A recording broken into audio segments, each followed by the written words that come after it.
Everyone agrees that pain is a universal human experience. We now know that pain is 100% of the time produced by the brain. This includes all pain, no matter how it feels, sharp, dull, strong or mild, and no matter how long you've had it. You might have had it for a few weeks or months. This is called acute pain, and it's common with tissue damage, say from a back injury or ankle sprain.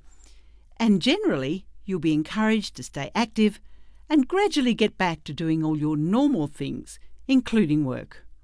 Or you might have had it for 3 months or more, and this pain is generally called persistent or chronic, because in this type of pain, tissue damage is not the main issue.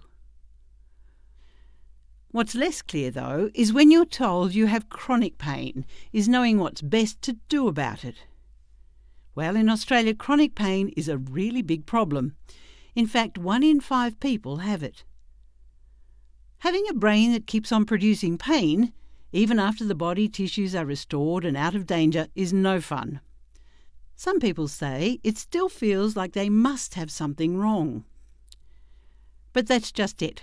Once anything dangerous is ruled out, health professionals can explain that most things in the body are healed as well as they can be by 3 to 6 months.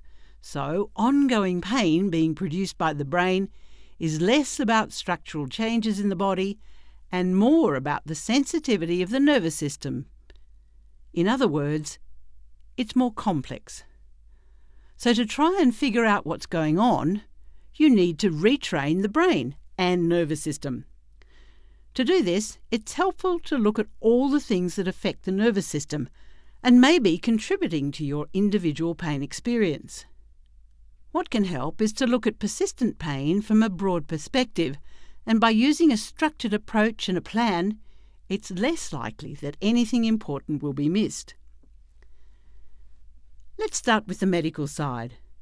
Firstly, taking medication can help, but only to a limited extent. It is the more active approaches that are necessary to retrain the brain. So using medications to get going is okay, and then mostly they can be tapered and ceased.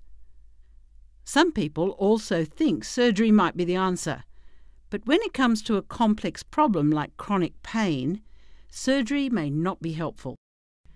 So if you're thinking of surgery, it's best to get a second opinion, and remember to consider all the things. Next, it is helpful to consider how your thoughts and emotions are affecting your nervous system. Pain really impacts on people's lives, and this can have a big effect on your mood and stress levels.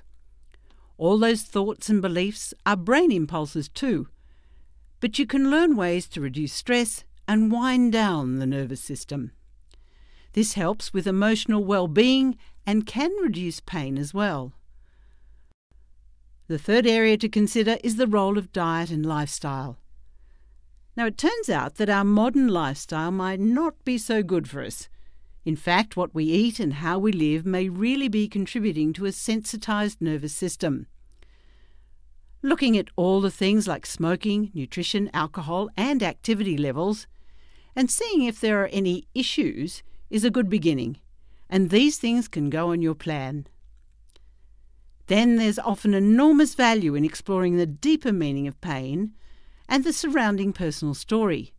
By stepping back and looking at all the things that were happening around the time the pain developed, many people with pain can make useful links between a worrying period of life and a worsening pain picture. For many, recognizing deeper emotions can be part of the healing process. Last, but by no means least, is physical activity and function. From the brain's perspective, getting moving at comfortable levels without fear and where the brain does not protect by pain is best, and you'll gradually restore your body's tissues. So, to sum up pain, it comes from the brain and it can be retrained, and when looked at from a whole person or broad perspective, gives you a lot of opportunities to begin. So, get a helping hand if you need it, set a goal, and begin.